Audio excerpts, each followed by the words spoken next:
স্বাগত। আজ আমরা নেপোলিয়ান হিলের সেই বিখ্যাত বই থিঙ্ক অ্যান্ড গ্রো রিচের একটা বাংলা সারাংশ নিয়ে বসেছি। বইটা তো অনেকেই চেনেন, তাই না? কিন্তু এর আসল নির্যাসটা কি? হ্যাঁ, বইটা আসলেই খুব জনপ্রিয়। আমার মনে হয় বইটার গোড়ার কথাটাই খুব ইন্টারেস্টিং, যে সাফল্য বা সম্পদ যাই আমরা চাই তার শুরুটা নাকি বাইরে থেকে আসে না, আসে আমাদের ভেতর থেকে, মানে আমাদের চিন্তা আর বিশ্বাস থেকে।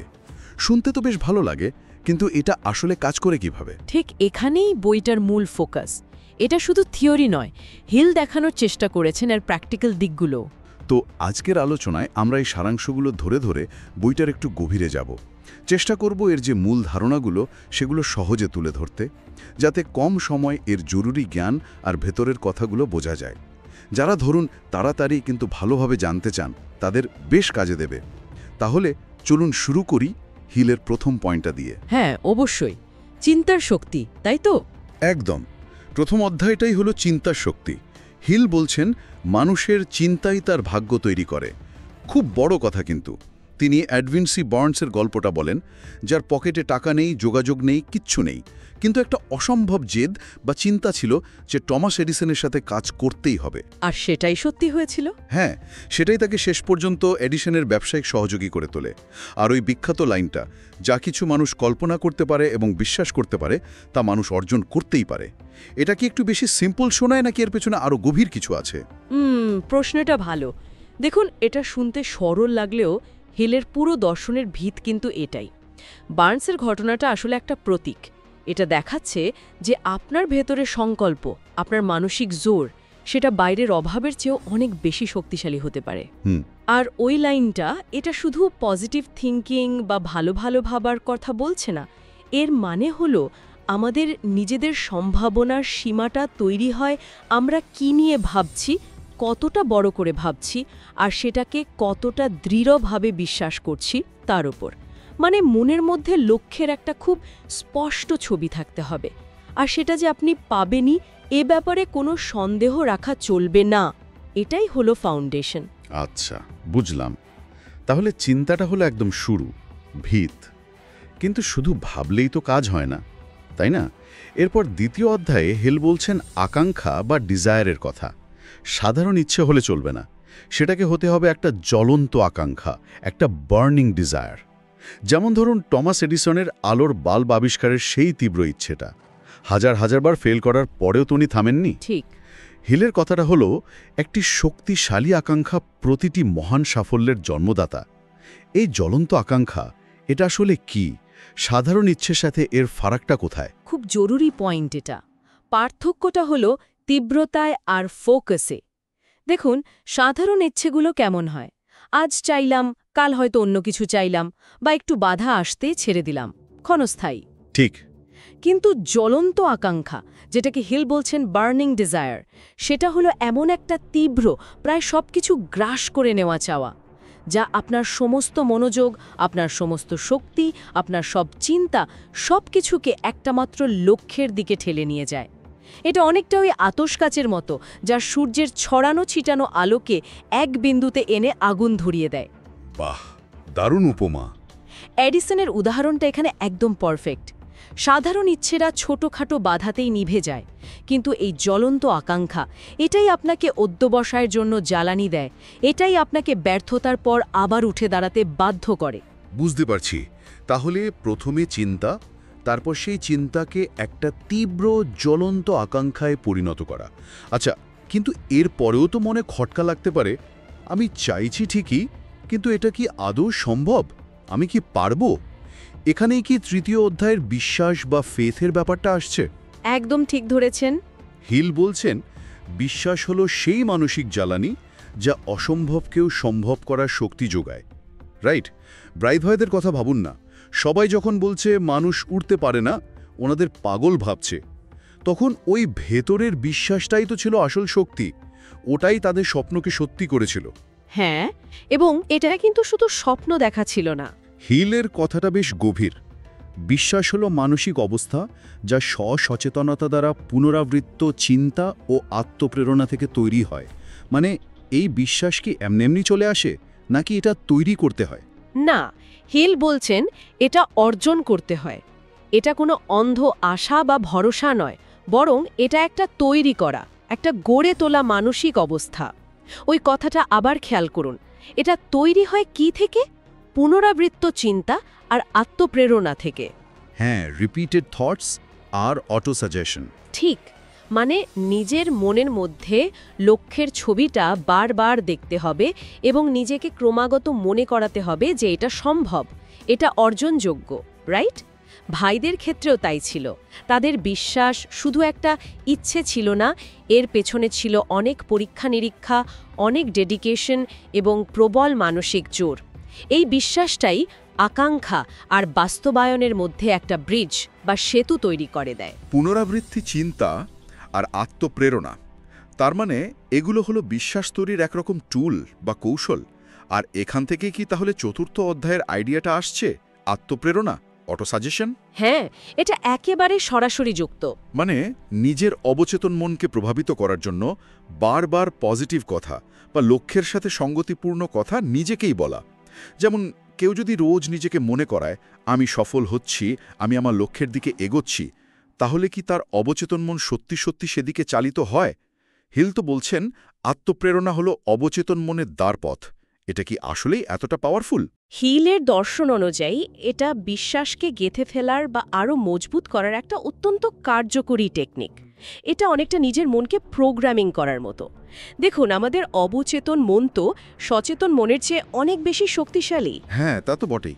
আমরা সচেতনভাবে যে চিন্তা বা বার্তা বারবার পাঠাই, বিশেষ করে যদি তার সাথে আবেগ বা অনুভূতি জড়িত থাকে, সেটা আমাদের অবচেতন মনে গেঁথে যায়। আর অবচেতন মন কিন্তু আমাদের অভ্যাস, আমাদের স্বয়ংক্রিয় আচরণ, আমাদের সিদ্ধান্ত নেওয়া, এমনকি আমরা সুযোগগুলো দেখতে পাচ্ছি কিনা, এই সব কিছুকে নিয়ন্ত্রণ করে। তার মানে শুধু মুখে বললেই হবে না, ফিল করতে হবে। ঠিক, হিল জোর দিয়েছেন অনুভূতির ওপর। লক্ষ্যের সাথে যে পজিটিভ আবেগগুলো জড়িত, যেমন সফল হলে কেমন লাগবে, সেই আনন্দটা, সেটা অনুভব করে যখন কেউ আত্মপ্রেরণা ব্যবহার করে, তখন তার প্রভাব অনেক গুণ বেড়ে যায়। এটা অবচেতন মনকে লক্ষ্যের দিকে চুম্বকের মতো টানে। বেশ ইন্টারেস্টিং। তাহলে চিন্তা, আকাঙ্ক্ষা, বিশ্বাস আর সেটাকে মনে গেঁথে ফেলার কৌশল বা আত্মপ্রেরণা, এই চারটে মানসিক স্তম্ভের কথা পরিষ্কার হলো। কিন্তু শুধু মনের জোর থাকলেই কি হবে? মানে বাস্তব জগতে তো আরও কিছু লাগে। অবশ্যই মানসিক প্রস্তুতির পর আসে বাস্তব পদক্ষেপ। ঠিক, পঞ্চম অধ্যায়ে হিল বলছেন বিশেষায়িত জ্ঞানের কথা, মানে স্পেশালাইজড নলেজ। সাধারণ জ্ঞান বা জেনারেল নলেজ নয়। আপনি যে ক্ষেত্রে সফল হতে চান সেই নির্দিষ্ট বিষয়ে গভীর জ্ঞান থাকা দরকার। কিন্তু এখানে একটা মজার ব্যাপার আছে। হেনরি ফোর্ড নিজে নাকি গাড়ির ইঞ্জিন বা টেকনিক্যাল সব বিষয়ে বিশেষজ্ঞ ছিলেন না। হ্যাঁ, এটা একটা দারুণ উদাহরণ। কিন্তু তিনি জানতেন কাদের কাছে সেই জ্ঞানটা আছে এবং কিভাবে সেই বিশেষজ্ঞদের কাজে লাগাতে হয়। হিলের কথাটা হলো, জ্ঞান নিজে শক্তি নয়, যদি না তাকে কার্যকর পরিকল্পনায় ব্যবহার করা হয়। এর মানে কি এই যে আমার নিজের সবকিছু জানার দরকার নেই? একদম। হিলের এই পয়েন্টটা খুবই বাস্তবসম্মত। উনি বলতে চাইছেন, শুধু ইনফরমেশন বা জ্ঞান মাথায় জমা করলেই সেটা শক্তিতে পরিণত হয় না। আসল জিনিসটা হলো সেই জ্ঞানকে ব্যবহার করার ক্ষমতা, মানে অ্যাপ্লাই করা। হ্যাঁ, জ্ঞানকে যখন কোনো সমস্যার সমাধানে বা কোনো লক্ষ্য অর্জনের জন্য একটা অর্গানাইজড প্ল্যান অনুযায়ী কাজে লাগানো হয়, তখনই সেটা পাওয়ারফুল হয়। ফোর্ডের উদাহরণটা এটাই দেখায়। আপনার হয়তো নিজের সব বিষয়ে এক্সপার্ট হওয়ার দরকার নেই, কিন্তু আপনার জানতে হবে কোন জ্ঞানটা দরকার, সেটা কোথায় পাওয়া যাবে। সেটা বই হতে পারে, কোর্স হতে পারে, বা অন্য কোনো বিশেষজ্ঞ মানুষ হতে পারে। আর কিভাবে সেই জ্ঞান বা সেই মানুষগুলোকে একত্রিত করে আপনার লক্ষ্যের জন্য কাজে লাগানো যাবে। এটাই হলো আসল স্মার্টনেস, আসল নেতৃত্ব। জ্ঞান অর্জন বা জোগাড় করার পর আসে ষষ্ঠ অধ্যায়, কল্পনা বা ইমাজিনেশন। হিল এটাকে বলছেন মনের কর্মশালা বা ওয়ার্কশপ অব দ্য মাইন্ড। এখানেই নাকি সব আইডিয়া জন্মায়, পুরনো আইডিয়া নতুন রূপ পায়। ওয়াল্ট ডিজনির ডিজনিল্যান্ড তৈরির গল্পটা ভাবুন। ওই পুরো জাদুকরী জগৎটা তো প্রথমে ওনার কল্পনাতেই তৈরি হয়েছিল, তাই না? একেবারে একটা অসাধারণ উদাহরণ। হিল বলছেন মানুষের একমাত্র সীমাবদ্ধতা হলো তার কল্পনার সীমা। কল্পনা কি শুধু নতুন আইডিয়া ভাবার জন্য, নাকি এর অন্য কোনো ভূমিকাও আছে এই পুরো প্রসেসে? কল্পনার ভূমিকা বিশাল। হিল দুই ধরনের কল্পনার কথা বলেছেন। একটা হলো সিনথেটিক ইমাজিনেশন, মানে পুরনো ধারণা, জ্ঞান, অভিজ্ঞতা, পরিকল্পনা এগুলোকে নতুন কম্বিনেশনে সাজিয়ে সমস্যা সমাধান বা নতুন কিছু তৈরি করা। এটা বেশিরভাগ উদ্ভাবনে কাজে লাগে। আচ্ছা, আর একটা হলো ক্রিয়েটিভ ইমাজিনেশন। এটা হলো সম্পূর্ণ নতুন মৌলিক ধারণা বা প্রেরণা তৈরি করার ক্ষমতা। হিলের মতে এটা আসে সরাসরি অসীম বুদ্ধিমত্তা বা ইনফিনিট ইন্টেলিজেন্স থেকে। এই ব্যাপারটা আমরা পরে আরও আলোচনা করব। ইন্টারেস্টিং। তো এই মনের কর্মশালাতেই আপনার আকাঙ্ক্ষা আর আপনার জোগাড় করা বিশেষায়িত জ্ঞান এগুলো মিলেমিশে কনক্রিট মানে নির্দিষ্ট পরিকল্পনার আকার নেয়। ডিজনির উদাহরণটা ক্রিয়েটিভ কল্পনার একটা দারুণ শক্তি দেখায়। আর ওই কথাটা, মানুষের একমাত্র সীমাবদ্ধতা হলো তার কল্পনার সীমা, এটা আমাদের বারবার মনে করিয়ে দেয় যে আমরা জীবনে যা কিছু অর্জন করতে পারি তার শুরুটা হয় আমরা কতটা বড় করে, কতটা নির্ভয়ে, কতটা নতুনভাবে ভাবতে পারছি তার ওপর। দারুণ। তাহলে জ্ঞান আর কল্পনা এই দুটো মিলে তৈরি হলো আইডিয়া বা একটা ভিশন। কিন্তু আইডিয়া তো শুধু মাথায় থাকলে চলবে না, তাকে মাটিতে নামাতে হবে। আর এখানেই আসছে সপ্তম অধ্যায়, সংগঠিত পরিকল্পনা বা অর্গানাইজড প্ল্যানিং। হ্যাঁ, এটা খুব প্র্যাকটিক্যাল একটা স্টেপ। স্বপ্ন বা আইডিয়াকে বাস্তবের রূপ দিতে গেলে দরকার খুব স্পষ্ট, বাস্তবসম্মত কিছু ধাপ, একটা প্ল্যান। হেনরি ফোর্ড তো শুধু গাড়ির স্বপ্ন দেখেননি, তিনি প্রোডাকশন লাইন কিভাবে বানাবেন, কিভাবে দল গড়বেন, কোথা থেকে টাকা আসবে, এই সব কিছুর একটা পুঙ্খানুপুঙ্খ পরিকল্পনা করেছিলেন। হেল কিন্তু এখানে সাবধানও করছেন, দুর্বল পরিকল্পনা ব্যর্থতার প্রধান কারণ। হ্যাঁ, প্ল্যানিংটা কতটা জরুরি? পরিকল্পনা হলো আপনার স্বপ্ন আর বাস্তবতার মধ্যেকার ম্যাপ বা রোড ম্যাপ। এটা ছাড়া আপনি লক্ষ্যে পৌঁছানোর রাস্তাটাই হারিয়ে ফেলবেন। আর হেল কিন্তু শুধু প্ল্যান করতে বলছেন না, বলছেন অর্গানাইজড বা সংগঠিত প্ল্যান। হ্যাঁ, সংগঠিত শব্দটার উপর জোর দিয়েছেন। এর মানে হলো আপনার লক্ষ্যের জন্য যা যা দরকার, বিশেষ জ্ঞান, লোকবল, মাস্টারমাইন্ড গ্রুপের মতো টাকা, অন্য রিসোর্স, সেগুলো আগে চিহ্নিত করতে হবে। তারপর সেগুলোকে কিভাবে একত্রিত করে ধাপে ধাপে কাজে লাগিয়ে আপনি এগোবেন তার একটা কার্যকর কৌশল বা স্ট্র্যাটেজি তৈরি করতে হবে। আচ্ছা। আর সবচেয়ে গুরুত্বপূর্ণ বিষয় হলো এই পরিকল্পনা কিন্তু পাথরে খোদাই করা কোনো লেখা নয়। পরিস্থিতি বদলাতে পারে, নতুন তথ্য আসতে পারে। তাই পরিকল্পনাকে দরকার মতো রিভিউ করা, পরিবর্তন করা বা আরও উন্নত করার মানসিকতাও রাখতে হবে। এটাই হলো স্মার্ট প্ল্যানিং, ফ্লেক্সিবল প্ল্যানিং। পরিকল্পনা তো নয় হলো, কিন্তু অনেকেই তো দারুণ প্ল্যান করেও শেষ পর্যন্ত আটকে যান, শুরুটাই করতে পারেন না, কারণ সিদ্ধান্ত নিতে পারেন না। আর অষ্টম অধ্যায়ে হিল ঠিক এই সিদ্ধান্ত বা ডিসিশনের ব্যাপারেই বলছেন। হ্যাঁ, সিদ্ধান্তহীনতা একটা বিরাট বাধা। হিলের মতে যারা সফল হন তারা নাকি প্রয়োজনীয় তথ্য পাওয়ার পর বেশ দ্রুত সিদ্ধান্ত নেন এবং একবার সিদ্ধান্ত নিলে তাতে সহজে অটল থাকেন, বারবার বদলান না। অন্যদিকে যারা ব্যর্থ হন তারা সিদ্ধান্ত নিতেই অনেক সময় লাগিয়ে দেন আর অন্যের কথায় বা সামান্য বাধাতেই মত পাল্টে ফেলেন। আমেরিকার স্বাধীনতার ঘোষণাপত্রে সই করার ঘটনাটাকে উনি একটা খুব দৃঢ় সিদ্ধান্তের উদাহরণ হিসেবে দেখিয়েছেন। ঠিক, ঐতিহাসিক সিদ্ধান্ত। হিলের কথাটা বেশ কড়া। অসফল মানুষের প্রধান দুর্বলতা হলো সিদ্ধান্তহীনতা। আচ্ছা, সবসময় দ্রুত সিদ্ধান্ত নেওয়া কি ঠিক? ভেবেচিন্তে সময় নেওয়া কি খারাপ? দেখুন, হিলের পয়েন্টটা হলো অযথা দেরি না করা। সিদ্ধান্তহীনতা বা প্রোক্রাস্টিনেশন মানে দীর্ঘসূত্রিতা, এটা আপনার মোমেন্টাম নষ্ট করে দেয়, আপনার আত্মবিশ্বাস কমিয়ে দেয়। দ্রুত সিদ্ধান্ত নেওয়ার ক্ষমতা আসলে আপনার লক্ষ্যের প্রতি আপনার যে স্বচ্ছতা, আপনার যে কমিটমেন্ট, তারই প্রতিফলন। ক্ল্যারিটি আর কনফিডেন্স। অবশ্যই, এর মানে এই নয় যে হুট করে বা না ভেবেচিন্তে সিদ্ধান্ত নিতে হবে। প্রয়োজনীয় তথ্য জোগাড় করা, বিশ্লেষণ করা জরুরি, কিন্তু সেটা হয়ে যাওয়ার পর আর বসে থাকা নয়, ডিসাইসিভ হতে হবে। আর একবার সিদ্ধান্ত নিলে তাতে লেগে থাকার মানসিকতা তৈরি হয়। এটা কিন্তু পরের ধাপটার জন্য মানে অধ্যাবসায়ের জন্য খুব দরকারি। স্বাধীনতার ঘোষণার উদাহরণটা প্রতীকী। ওই রকম একটা কঠিন পরিস্থিতিতে অতগুলো মানুষ একসাথে একটা দৃঢ় সিদ্ধান্ত নিয়েছিলেন, যা পুরো ইতিহাস বদলে দিয়েছিল। সিদ্ধান্তে অটল থাকা, এটাই কি তাহলে নবম অধ্যায়ের মূল কথা? অধ্যবসায় বা পারসিস্টেন্স। একদম, সিদ্ধান্তের পরের লজিক্যাল স্টেপ।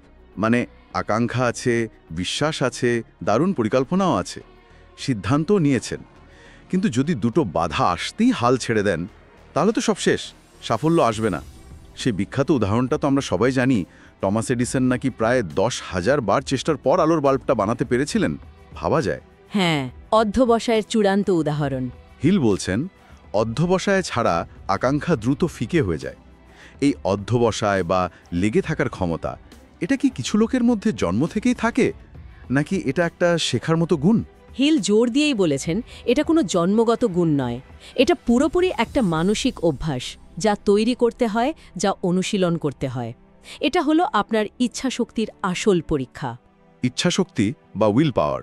হ্যাঁ, যখন বাধা আসে, যখন লোকে সমালোচনা করে, যখন আপনি সাময়িকভাবে ব্যর্থ হন বা হোঁচট খান, তখনও হাল না ছেড়ে নিজের লক্ষ্যের দিকে এগিয়ে যাওয়ার যে ক্ষমতা, সেটাই হলো অধ্যবসায়। এটা সহজ নয়, মোটেও সহজ নয়, কিন্তু এটা ছাড়া বড় কোনো সাফল্য সাধারণত আসে না। এডিসনের গল্পটা হয়তো একটু এক্সট্রিম, কিন্তু মূল বার্তাটা হলো ব্যর্থতা মানেই সবকিছু শেষ হয়ে যাওয়া নয়, যদি আপনার মধ্যে অধ্যবসায় থাকে। এই গুণটাই আপনার আকাঙ্ক্ষাকে বাঁচিয়ে রাখে, আপনার বিশ্বাসকে আরও পোক্ত করে। আচ্ছা, এত কিছু একা একা করা তো বেশ কঠিন মনে হচ্ছে। মানে চিন্তা করা, পরিকল্পনা করা, লেগে থাকা। এখানেই কি দশম অধ্যায়ের মাস্টারমাইন্ড শক্তির ধারণাটা খুব প্রাসঙ্গিক হয়ে ওঠে? ঠিক, হিল একা চলার কথা বলছেন না। হিল বলছেন, যখন দুই বা তার বেশি মন একটা নির্দিষ্ট লক্ষ্যের জন্য হারমোনিয়াসলি, মানে একসাথে কাজ করে, তখন একটা অদৃশ্য কিন্তু বিশাল শক্তি তৈরি হয়, একটা সিনার্জি তৈরি হয়। একজনের পক্ষে যা করা সম্ভব তার চেয়ে অনেক বেশি কিছু অর্জন করা যায়। যেমন Henry Ford, Thomas Edison, Harvey Firestone, এরা নাকি প্রায়ই একসাথে বসতেন, নিজেদের আইডিয়া নিয়ে আলোচনা করতেন, সমস্যা নিয়ে কথা বলতেন, আর এই আলোচনা থেকেই অনেক নতুন আইডিয়া, অনেক সমাধানের জন্ম হয়েছিল। হ্যাঁ, এটা মাস্টারমাইন্ডের একটা ক্লাসিক উদাহরণ। হিলের মূল সূত্রটা হলো জ্ঞান প্লাস সমন্বয় ইকুয়ালস টু শক্তি। এই মাস্টারমাইন্ড কনসেপ্টটা কি আসলে? ভালো নেটওয়ার্কিং বা টিমওয়ার্কের কথা বলছে, নাকি এর চেয়েও বেশি কিছু? এটা নেটওয়ার্কিং বা সাধারণ টিমওয়ার্কের চেয়েও গভীর।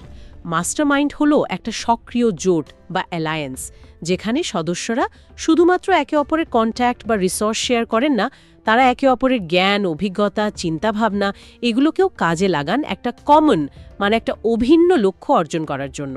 তার মানে চিন্তার আদান প্রদানও হয়? অবশ্যই। এখানে মূল বিষয় হল পারস্পরিক বিশ্বাস, শ্রদ্ধা এবং একটা খুব পরিষ্কার উদ্দেশ্য বা পারপাস। অংশগ্রহণকারীরা একে অপরকে শুধু সাপোর্টই করেন না, দরকার হলে চ্যালেঞ্জও করেন, নতুন আইডিয়া ভাবতে উদ্দীপিত করেন, একে অপরের ব্রেইন পাওয়ার ব্যবহার করেন। ফোর্ড, এডিসন, ফায়ারস্টোনের জোটটা এটাই দেখায়।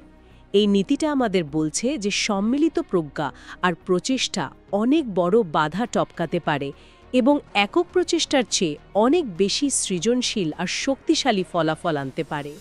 এর পরের অধ্যায়টা, একাদশ অধ্যায়, একটু অন্যরকম এবং সম্ভবত কিছুটা বিতর্কিতও বটে।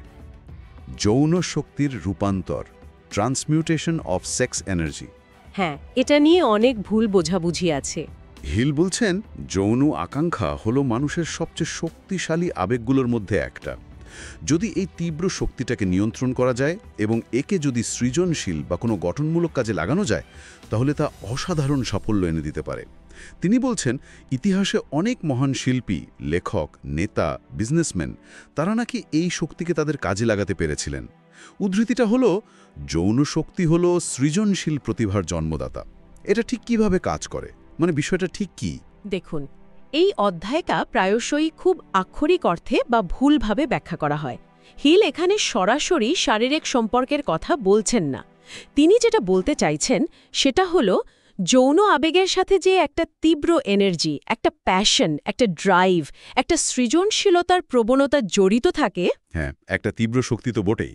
সেই শক্তিশালী এনার্জিটাকে যদি আমরা সচেতনভাবে নিয়ন্ত্রণ করতে পারি এবং সেটাকে যদি আমরা অন্য দিকে চালিত করতে পারি, ট্রান্সমিউট, যেমন ধরুন শিল্পকলা, সাহিত্য, কোনো নতুন উদ্ভাবন, ব্যবসা তৈরি করা বা অন্য কোনো বড় লক্ষ্য অর্জনের দিকে, তাহলে সেটা একটা বিশাল মোটিভেশনাল ফোর্স বা চালিকা শক্তি হিসাবে কাজ করে। এটা মূলত নিজের সবচেয়ে শক্তিশালী আবেগগুলোকে চেনা, সেগুলোকে নিয়ন্ত্রণ করা এবং সেগুলোকে ধ্বংসাত্মক বা নিছক ভোগের পথে না নিয়ে গিয়ে উচ্চতর কোনো গঠনমূলক বা সৃজনশীল উদ্দেশ্যে ব্যবহার করার একটা ধারণা। আবেগকে ঊর্ধ্বে তোলা বা সাবলিমেট করা। আচ্ছা, বুঝলাম। মানে এনার্জিটাকে রিডিরেক্ট করার কথা বলছেন। আচ্ছা, এই যে এতগুলো মানসিক প্রক্রিয়ার কথা আমরা শুনলাম, চিন্তা, বিশ্বাস, কল্পনা, পরিকল্পনা, আবেগ নিয়ন্ত্রণ, এগুলো আসলে ঘটছে কোথায়? মানে আমাদের মনের কোন স্তরে? দ্বাদশ অধ্যায় হিল আমাদের নিয়ে যাচ্ছেন অবচেতন মন বা সাবকনশাস মাইন্ডের গভীরে। হ্যাঁ, এটাই হলো ভেতরের অপারেটিং সিস্টেম। হিল বলছেন এটাই আমাদের আসল চালক। আমাদের বেশিরভাগ অভ্যাস, আমাদের স্বয়ংক্রিয় আচরণ, আমাদের গভীর বিশ্বাস, সব কিছুর ভাণ্ডার হলো এই অবচেতন মন।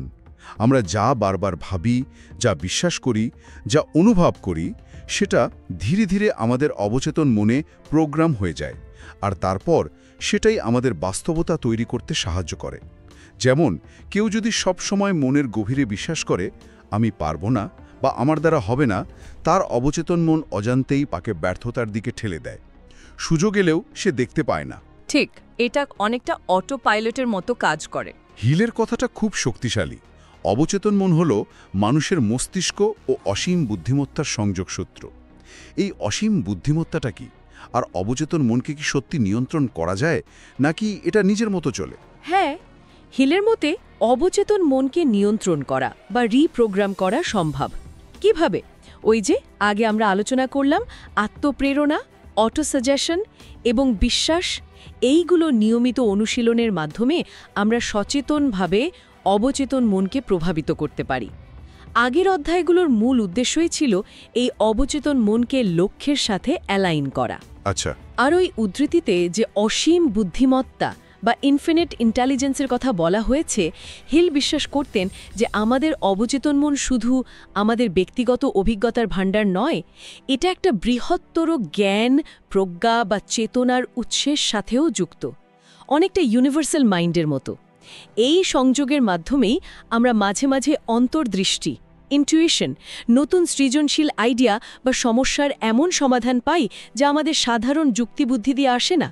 তাই ইতিবাচক চিন্তা আর বিশ্বাস দিয়ে অবচেতন মনকে প্রোগ্রাম করা এত জরুরি, যাতে আমরা এই উচ্চতর শক্তির সাথে সংযোগ স্থাপন করতে পারি। অসীম বুদ্ধিমত্তার সাথে সংযোগ, এটা কি ত্রয়োদশ অধ্যায়ের সাথেও যুক্ত, যেখানে হিল মস্তিষ্ককে একটা রেডিও সেটের সাথে তুলনা করেছেন? বলছেন আমাদের মস্তিষ্ক নাকি চিন্তার তরঙ্গ বা ভাইব্রেশন গ্রহণ এবং প্রেরণ দুটোই করতে পারে। হ্যাঁ, এই ধারণাগুলো একে অপরের সাথে সম্পর্কিত। মানে আমরা যেমন চিন্তা করি, সেই চিন্তার একটা প্রভাব নাকি বাইরেও যায়। আবার আমরা অন্যদের চিন্তার দ্বারা, বিশেষ করে যাদের সাথে আমরা মিশি, তাদের মানসিক অবস্থার দ্বারা প্রভাবিত হই। যেমন খুব পজিটিভ বা খুব নেগেটিভ লোকের সাথে থাকলে সেটার একটা অসর পড়ে আমাদের ওপর। হিলের কথাটা হলো মস্তিষ্ক হলো চিন্তার কম্পন গ্রহণ ও প্রেরণের মাধ্যম। এটা কি আক্ষরিক অর্থে সত্যি, নাকি এটা একটা রূপক? দেখুন, হিলের সময়ে হয়তো এটাকে বেশ আক্ষরিক অর্থেই ভাবা হতো। ভাইব্রেশন থিওরি তখন জনপ্রিয় ছিল। আজকের বিজ্ঞান হয়তো এটাকে অন্যভাবে ব্যাখ্যা করবে, যেমন মানসিক পরিবেশের প্রভাব, আবেগের সংক্রামকতা বা ইমোশনাল কন্টেজিয়ন, কিংবা আমাদের ব্রেনের মিরর নিউরনের কার্যকলাপ দিয়ে। হ্যাঁ, মিরর নিউরন তো একটা পরিচিত কনসেপ্ট। চতুর্দশ অধ্যায়ে হিল বলছেন এক প্রায় রহস্যময় ক্ষমতার কথা, ষষ্ঠ ইন্দ্রিয় বা সিক্সথ সেন্স, যেটাকে আমরা চলতি কথায় ইনটিউশন, সজ্ঞা বা ভেতরের ডাক বলি। হ্যাঁ, এটা হিলের দর্শনের শিখর বা চূড়া। এটা হলো সেই ভেতরের জ্ঞান বা গাট ফিলিং, যা অনেক সময় কোনো যুক্তিসঙ্গত কারণ ছাড়াই আমাদের সঠিক পথটা দেখিয়ে দেয় বা কোনো বিপদ থেকে সাবধান করে। অনেক সফল উদ্যোক্তা বা নেতা নাকি খুব গুরুত্বপূর্ণ সিদ্ধান্ত নেওয়ার সময় এই ষষ্ঠ ইন্দ্রিয়র উপর খুব নির্ভর করেন। হিলের মতে এটা আসে সরাসরি সেই অসীম বুদ্ধিমত্তার সাথে সংযোগ থেকে। উদ্ধৃতি: ষষ্ঠ ইন্দ্রিয় হল অসীম বুদ্ধিমত্তার সঙ্গে সরাসরি যোগাযোগ। এটি কি সবার মধ্যেই থাকে, নাকি বিশেষ কিছু লোকের?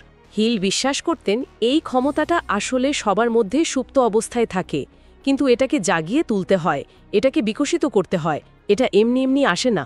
তাহলে কিভাবে আসে? হিলের মতে আগের যে 13টা নীতির কথা আমরা আলোচনা করলাম, তীব্র আকাঙ্ক্ষা, অটল বিশ্বাস, আত্মপ্রেরণা, বিশেষ জ্ঞান, কল্পনা, পরিকল্পনা, সিদ্ধান্ত, অধ্যাবসায়, মাস্টারমাইন্ড, শক্তি রূপান্তর, অবচেতন মনের প্রোগ্রামিং, মস্তিষ্কের ক্ষমতা ব্যবহার, এই সবগুলো যখন কেউ নিষ্ঠার সাথে সঠিকভাবে অনুশীলন করে এবং নিজের মনের ওপর একটা গভীর নিয়ন্ত্রণ প্রতিষ্ঠা করে, তখনই এই উচ্চতর মানসিক ক্ষমতা বা সজ্ঞা ধীরে ধীরে জাগ্রত হয়। মানে এটা আগের সব ধাপগুলোর একটা সম্মিলিত ফল। অনেকটা তাই। এটা কোনো ম্যাজিক বা অলৌকিক ব্যাপার নয়, বরং গভীর আত্মসচেতনতা, অভিজ্ঞতা এবং সম্ভবত সেই অসীম বুদ্ধিমত্তা বা ইউনিভার্সাল মাইন্ডের সাথে একটা গভীর সংযোগ স্থাপনের ফল। এটা যুক্তির সীমানা পেরিয়ে গিয়েও অনেক সময় সঠিক পথ বা অন্তর্দৃষ্টি দিতে পারে। এটা হলো হিলের দর্শনের সর্বোচ্চ স্তর, যেখানে মন প্রায় অসীম সম্ভাবনার দুয়ার খুলে দেয়। পুরো প্রক্রিয়াটা শুনলে মনে হয় বেশ দীর্ঘ আর বেশ চ্যালেঞ্জিংও। অনেকগুলো ধাপ, অনেক মানসিক অনুশীলন। আচ্ছা, এই পুরো যাত্রাপথে সবচেয়ে বড় বাধা বা শত্রুটা কি হতে পারে? শেষ অধ্যায়ে মানে পঞ্চদশ অধ্যায়ে হিল বলছেন ভয় জয় করার কথা। হ্যাঁ, ভয় হলো সাফল্যের সবচেয়ে বড় শত্রু। হিলের মতে আমাদের মনে বাসা বেঁধে থাকা ভয়গুলোই আমাদের আটকে রাখে। বিশেষ করে তিনি 6 ধরনের ভয়ের কথা বলেছেন। দারিদ্র্যের ভয়, ভয় নতুন কিছু শুরু না করা, সমালোচনার ভয়, লোকে কি বলবে ভেবে পিছিয়ে আসা, অসুস্থতার ভয়, ভালোবাসা হারানোর ভয়, বার্ধক্যের ভয় আর সবশেষে মৃত্যুর ভয়। যেমন কত লোক হয়তো দারুণ ব্যবসার আইডিয়া নিয়েও শুরু করতে পারে না, শুধু ফেল করার ভয়, বা সমালোচনার ভয়ে নিজের আসল মতামতটা প্রকাশ করে না। ঠিক, এই ভয়গুলো আমাদের পঙ্গু করে দেয়। হিলের কথাটা খুব সত্যি। ভয় মানুষকে দাসে পরিণত করে। এই ভয়গুলো কি আসলেই বাস্তব, নাকি এগুলো আমাদের মনের সৃষ্টি? হিল এগুলোকে 6টি ভূত বা 6 গোস্টস অফ ফিয়ার বলেছেন, কারণ এগুলো বেশিরভাগ সময়ই আমাদের মনের ভেতরে বাস করে। এদের বাস্তব ভিত্তি হয়তো খুব সামান্যই থাকে, কিন্তু এদের মানসিক প্রভাব মানে প্রচণ্ড বেশি। এরা আমাদের চিন্তা ঘোলাটে করে দেয়, সিদ্ধান্ত নিতে দেয় না, ঝুঁকি নিতে বাধা দেয়, আমাদের আত্মবিশ্বাস কেড়ে নেয়। তাহলে উপারে? হিল মনে করেন এই ভয়গুলোকে প্রথমে চিনতে হবে। কোন ভয়টা আপনাকে সবচেয়ে বেশি কাবু করে রেখেছে সেটা বুঝতে হবে। তারপর তার উৎসটা বিশ্লেষণ করতে হবে, আর তারপর সচেতনভাবে সেগুলোকে জয় করার জন্য কাজ করতে হবে। কিভাবে? জ্ঞান অর্জন করে, কারণ অনেক ভয় আসে অজ্ঞতা থেকে। আত্মপ্রেরণার মাধ্যমে নিজের মনে ভয়গুলোর বিপরীতে পজিটিভ বিশ্বাস তৈরি করে, যেমন দারিদ্র্যের ভয়ের বদলে প্রাচুর্যের চিন্তা, এবং নিজের মনের ওপর নিয়ন্ত্রণ প্রতিষ্ঠা করে। ভয়কে জয় করতে না পারলে আগের কোনো নীতিই কিন্তু পুরোপুরিভাবে কাজ করবে না। ভয় হলো ভিতের উইপোপা। বাহ! তাহলে যদি পুরো বিষয়টাকে একটা সুতোয় গাঁথার চেষ্টা করি, মনে হচ্ছে নেপোলিয়ন হিলের এই দর্শনটা আসলে একটা কমপ্লিট সিস্টেম বা প্যাকেজ, তাই না? একদম, একটা হোলিস্টিক অ্যাপ্রোচ। এটা শুরু হচ্ছে আমাদের চিন্তা দিয়ে, আমরা কি ভাবছি, তারপর সেই চিন্তাকে একটা তীব্র জ্বলন্ত আকাঙ্ক্ষায় পরিণত করা, সেই আকাঙ্ক্ষাকে অটল বিশ্বাস দিয়ে মজবুত করা, এরপর আসছে সেই লক্ষ্য পূরণের জন্য প্রয়োজনীয় বিশেষ জ্ঞান অর্জন করা, কল্পনা শক্তি দিয়ে দারুণ সব পরিকল্পনা তৈরি করা, সঠিক সময়ে দৃঢ় সিদ্ধান্ত নেওয়ার ক্ষমতা অর্জন করা, হাজারো বাধা বিপত্তিতেও লেগে থাকার মতো অধ্যাবসায় তৈরি করা। এখানেই শেষ নয় কিন্তু। না, আরও আছে। অন্যদের সাথে মিলে কাজ করার জন্য মাস্টারমাইন্ড গঠন করা, নিজের ভেতরের শক্তিশালী আবেগ বা শক্তিকে নিয়ন্ত্রণ করে সৃজনশীল কাজে লাগানো, অবচেতন মনকে নিজের লক্ষ্যের জন্য ইতিবাচকভাবে প্রোগ্রাম করা, আমাদের মস্তিষ্কের ক্ষমতাকে পুরোপুরি ব্যবহার করা, প্রয়োজনে ভেতরের ষষ্ঠ ইন্দ্রিয়র উপর আস্থা রাখা, এবং সবচেয়ে গুরুত্বপূর্ণভাবে মনের ভেতরে থাকা সমস্ত ভয়কে জয় করা। সবটা মিলিয়ে একটা পূর্ণ মানে সম্পূর্ণ রূপরেখা। ঠিক বললাম, একেবারে ঠিক বলেছেন। এটাই হলো পুরো বইটার নির্যাস। আর দেখুন, এটা কিন্তু শুধু টাকা রোজগারের কিছু কৌশল বা টিপস নয়, এটা তার চেয়েও অনেক বড় কিছু। এটা আসলে একটা জীবন দর্শন। জীবন দর্শন কিভাবে? এটা আমাদের শেখায় যে কিভাবে আমাদের নিজেদের ভেতরের যে ওমঝন মানে বিশাল মানসিক শক্তি আছে, সেটাকে চিনতে হয়, সেটাকে জাগাতে হয়, এবং সেটাকে ব্যবহার করে শুধু ব্যবসা বা অর্থ উপার্জন নয়, জীবনের যে কোনো ক্ষেত্রে সাফল্য অর্জন করা যায়। মূল বার্তাটা হলো সাফল্য কোনো আকাশ থেকে পড়া আকস্মিক ঘটনা নয়, এটা কিছু নির্দিষ্ট মানসিক নীতি অনুসরণ করা এবং সেই অনুযায়ী কুজনি মানে নিয়মিতভাবে কাজ করে যাওয়ার ফল। হিলের দর্শনটা কিন্তু খুব সক্রিয় মানে অ্যাক্টিভ। এখানে শুধু বসে বসে ভাবার কথা বলা হয়নি, মন এবং কর্ম দুটোকেই সমান গুরুত্ব দেওয়া হয়েছে। সংক্ষেপে বলতে গেলে ভাবুন, বিশ্বাস করুন, পরিকল্পনা করুন, লেগে থাকুন এবং আপনার কাঙ্ক্ষিত লক্ষ্যে পৌঁছান, সেটা যাই হোক না কেন। আজকের এই বিস্তারিত আলোচনা থেকে এটা খুব পরিষ্কার হলো যে থিঙ্ক অ্যান্ড গ্রো রিচ কেন প্রায় 100 বছর পরেও এত বেশি প্রাসঙ্গিক আর এত প্রভাবশালী একটা বই। এটা শুধু বাইরের দিকে তাকিয়ে সুযোগ খোঁজার কথা বলে না, বরং নিজের ভেতর থেকে সেই সুযোগ তৈরি করার, নিজের ভেতরের শক্তিকে আবিষ্কার করার পথ দেখায়। ঠিক। আর এখানেই হয়তো আজকের আলোচনার শেষে একটা প্রশ্ন বা ভাবনার খোরাক রেখে যাওয়া যায় আমাদের সবার জন্য। বলুন।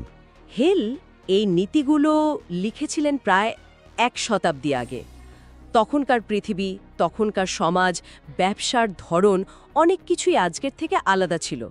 তো প্রশ্নটা হলো, আজকের এই অত্যন্ত দ্রুত পরিবর্তনশীল, টেকনোলজি নির্ভর আর আগের চেয়ে অনেক বেশি অনিশ্চিত পৃথিবীতে এই ক্লাসিক নীতিগুলো কি ঠিক একইভাবে কাজ করে?